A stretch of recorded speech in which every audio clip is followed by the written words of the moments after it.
കർത്താവിന് അനിഷ്ടമായുള്ള പ്രവൃത്തി ചെയ്യുമ്പോൾ ദൈവിക കോപം, ദൈവിക ന്യായവിധിയെ ഉളവാക്കുന്നു എന്നുള്ളതാണ്. ഇരുൾ അടഞ്ഞ വഴികളിൽ തിരുനാളമാകുവാൻ ഇന്നത്തെ ചിന്ത. Praise Lord. ദൈവനാമത്തിന് മഹത്വം ഉണ്ടാകട്ടെ. യിരെമ്യാ പ്രവാചകന്റെ പുസ്തകം 52-ാമത്തെ അധ്യായത്തിൽ കടന്നു വരുമ്പോൾ അവിടെ സിദക്കിയ രാജാവിനെ കുറിച്ച് നമുക്ക് കാണുവാൻ കഴിയുന്നുണ്ട്. സിദക്കിയ രാജാവ് 11 വർഷക്കാലം യെരൂശലേമിൽ വാണതായിട്ട് ആ അധ്യായത്തിലൂടെ നമുക്ക് മനസ്സിലാക്കിയെടുക്കുവാൻ കഴിയും.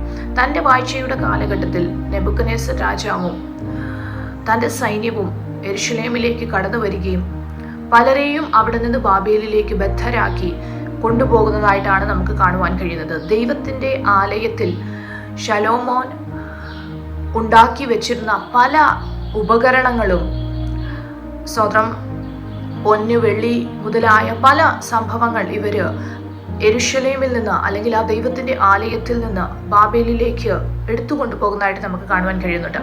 സിദക്കിയ രാജാവിനെ കുറിച്ച് ഈ അധ്യായത്തിൻ്റെ പ്രാരംഭ വാക്യങ്ങളിൽ നമുക്ക് മനസ്സിലാക്കുവാൻ കഴിയുന്നത്, തൻ്റെ വാഴ്ച തുടങ്ങിയപ്പോൾ തനിക്ക് 21 വയസ്സുണ്ടായിരുന്നു.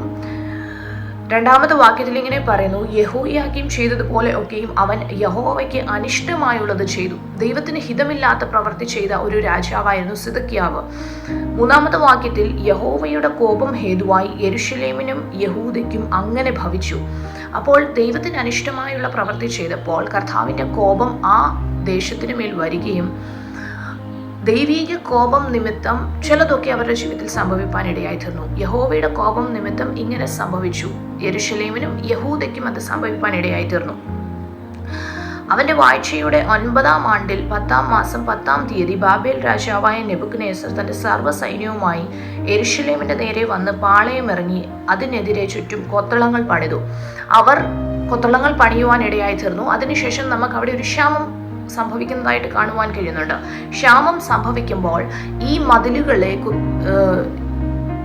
യെരൂശലേമിൽ ഉണ്ടായിരുന്നവർ ഇടിച്ചു കളയുന്നതായിട്ട് നമുക്ക് കാണുവാൻ കഴിയുന്നുണ്ട്. അതായത് സിദക്കിയാവിന്റെ സൈന്യമൊക്കെ ഈ മതിലുകളെ ഇടിച്ചു കളഞ്ഞിട്ട് അവർ ഈ മതിലിലൂടെ കടന്ന് മറ്റൊരു മേഖലയിലേക്ക്, മറ്റൊരു ദേശത്തിലേക്ക് ഓടിപ്പോകുകയാണ്. അങ്ങനെ ഇവർ ഓടിപ്പോകുന്ന സമയത്താണ് കൽദയർ സിദക്കിയ രാജാവിനെ പിന്തുടർന്ന് തന്നെ പിടിക്കുന്നത്. അതിൻ്റെ 8ാമത്തെ വാക്യത്തിൻ്റെ അവസാന ഭാഗങ്ങളിൽ അവൻ്റെ സൈന്യമൊക്കെയും അവനെ വിട്ട് ചിതറിപ്പോയെന്ന് നമുക്ക് കാണുവാൻ കഴിയുന്നുണ്ട്. സിദക്കിയാവിൻ്റെ സൈന്യം തന്നെ വിട്ട് ചിതറിപ്പോയി. അവർ രാജാവിനെ പിടിച്ച് ഹമാത്ത് ദേശത്തിലെ റിബ്ലയിൽ ബാബേൽ രാജാവിൻ്റെ അടുക്കൽ കൊണ്ടുചെന്ന് അവന് വിധി കൽപ്പിച്ചു. ബാബേൽ രാജാവ് സിദക്കിയാവിൻ്റെ പുത്രന്മാരെ അവൻ കാണെ കൊന്നു. സിദക്കിയാവിൻ്റെ പുത്രന്മാരെ തൻ്റെ മുൻപിൽ വെച്ച് കൊല്ലുകയും അതിനുശേഷം തൻ്റെ കണ്ണ് പൊട്ടിച്ചു കളയുന്നതായിട്ട് നമുക്ക് കാണുവാൻ കഴിയുന്നുണ്ട്. 11ാമത്തെ വാക്യത്തിൽ പിന്നെ അവൻ സിദക്കിയാവിന്റെ കണ്ണ് പൊട്ടിച്ചു. ബാബേൽ രാജാവ് അവനെ ചങ്ങല കൊണ്ട് ബന്ധിച്ച് ബാബേലിലേക്ക് കൊണ്ടുചെന്ന് ജീവപര്യന്തം കാരാഗ്രഹത്തിൽ ആക്കി. അപ്പോൾ ഇങ്ങനെ ഒരു പണിഷ്മെന്റ്, ഇങ്ങനെ ഒരു ബദ്ധരാക്കി കൊണ്ടുപോകുന്ന അവസ്ഥയിൽ സിദക്കിയാവിനെ പിടിച്ച് കണ്ണ് പൊട്ടിച്ച് ഒരു കാരാഗ്രഹത്തിൽ ആക്കുന്ന ഭാഗമാണ് നമുക്ക് കാണുവാൻ കഴിയുന്നത്.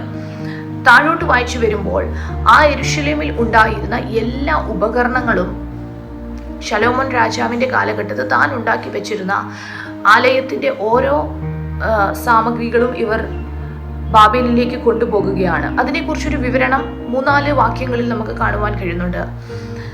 അതിനുശേഷം മഹാപുരോഹിതന്മാരെയും 2ാം പുരോഹിതനെയും യോദ്ധാക്കളുടെ വിചാരകനെയും 7 രാജപരിചകന്മാരെയും സേനാധിപതിയുടെ രായസക്കാരെയും നഗരത്തിൽ കണ്ട 60 നാട്ടുപുരക്കാരെയും പിടിച്ചു കൊണ്ടുപോയി.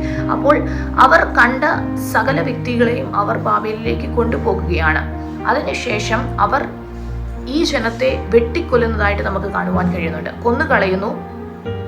ഓരോ വർഷം, ഓരോ ആണ്ടിൽ യെരൂശലേമിൽ നിന്ന് കൊണ്ടുപോയ ജനത്തിന്റെ സംഖ്യ എടുക്കുന്നുണ്ട്. മൊത്തത്തിൽ 4600 പേരെയാണ് അവർ യെരൂശലേമിൽ നിന്ന് ബാബേലിലേക്ക് കൊണ്ടുപോയി. എന്നാൽ അതിന്റെ അവസാന ഭാഗങ്ങളിൽ നമുക്ക് കാണുവാൻ കഴിയുന്നുണ്ട്, ഒരു രാജാവ് എഴുന്നേൽക്കുന്നുണ്ട് ബാബേലിൽ. ആ രാജാവ് എവിൽ മെരോദേക് എന്ന് പറയുന്ന ഒരു രാജാവ് തൻ്റെ വാഴ്ചയുടെ കാലഘട്ടത്തിൽ യഹൂദ രാജാവായ യഹോയാക്കിനെ കടാക്ഷിച്ച് കാരാഗ്രഹത്തിൽ നിന്ന് വിടുവിക്കുന്നതായിട്ട് നമുക്ക് കാണുവാൻ കഴിയുന്നുണ്ട്. തനിക്ക് ഈ യഹൂദ രാജാവിനോടൊരു മനസ്സിലിവ് തോന്നി തന്നെ കാരാഗ്രഹത്തിൽ നിന്ന് വിടുവിച്ച് ആദരവായി സംസാരിക്കുന്നു.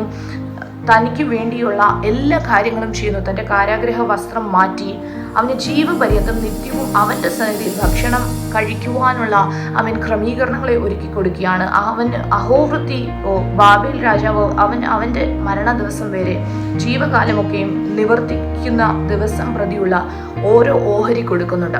അപ്പോൾ ഈ അധ്യായത്തിൽ നമുക്ക് മനസ്സിലാക്കിയെടുക്കുവാൻ കഴിയുന്നത് ദൈവത്തിൻ്റെ കോപം വരുമ്പോൾ ആമേൻ സ്തോത്രം, കർത്താവിന് അനിഷ്ടമായുള്ള പ്രവൃത്തി ചെയ്യുമ്പോൾ ദൈവിക കോപം ദൈവിക ന്യായവിധിയെ ഉളവാക്കുന്നു എന്നുള്ളതാണ്. അതുകൊണ്ട് ദൈവത്തിൻ്റെ സന്നിധാനത്തിൽ വിശ്വസ്തയോടെ നിൽപ്പാൻ, കർത്താവിന് ഹിതമുള്ളത് ചെയ്യുവാൻ കർത്താവ് നമ്മെ ഒക്കെയും സഹായിക്കട്ടെ. ഈ വചനങ്ങളാൽ ദൈവം ഏവരെയും അനുഗ്രഹിക്കട്ടെ. Thank you and God bless you.